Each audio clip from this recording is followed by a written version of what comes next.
Right now, I'm going to tell you everything from start to finish about renting out your first Turo car. I've been renting out a car full time for a year now. Thankfully, I've had no major repairs. I have my car rented out about 28 days a month on average, and I work a full-time job that Turo has no conflict with. I'm going to tell you all the secrets, but before we get started, I want you to think, why do you want to rent out a car on Turo?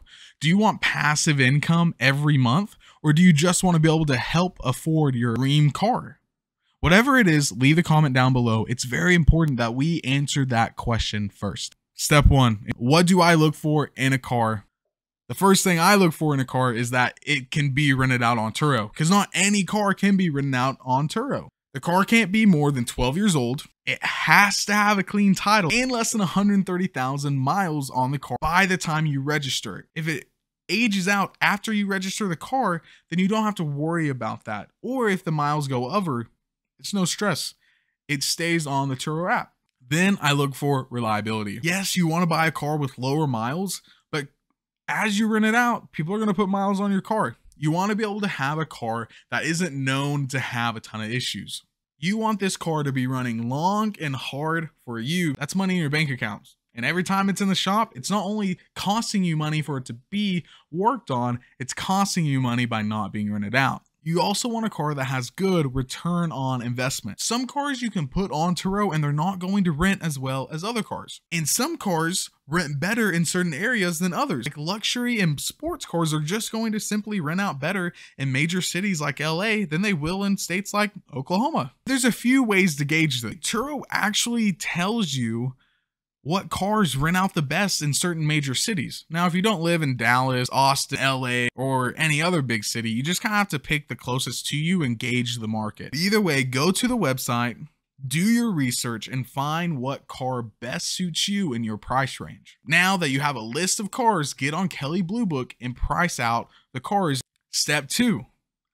Buying the car. Now that you have a list of cars that you're looking for that's going to make you money in your area, is now time to buy.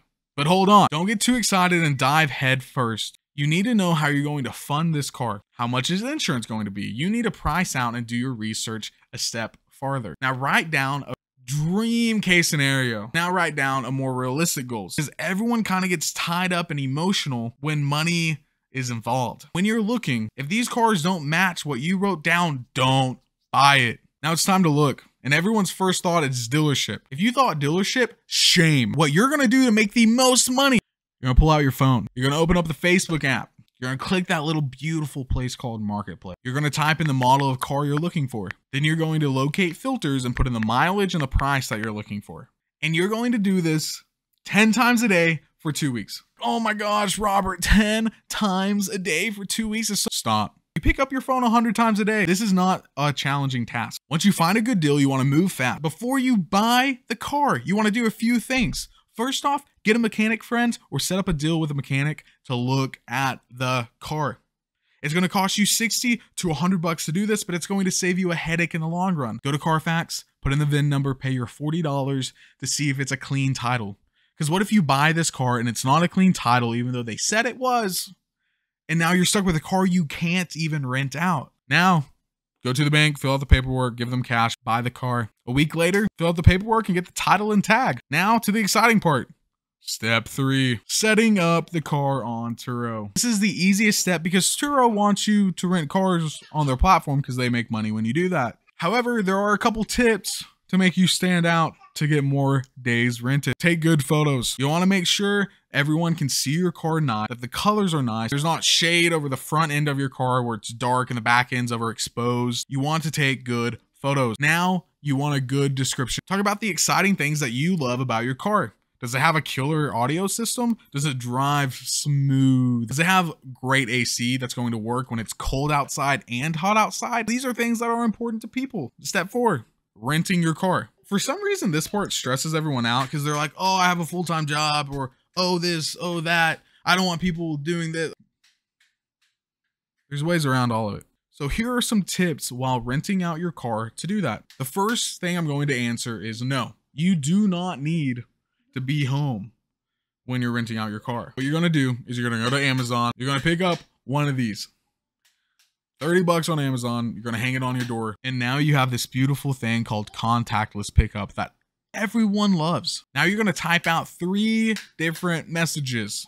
Message number 1, greetings. You're going to make them feel special and thank them so much for renting out your car. They're giving you money in return. You're providing a service. You're thankful for that. Be thankful for that and show the gratitude. Message number 2, as nicely as possible, you're going to say, yay, your trip is tomorrow. I need your driver's license.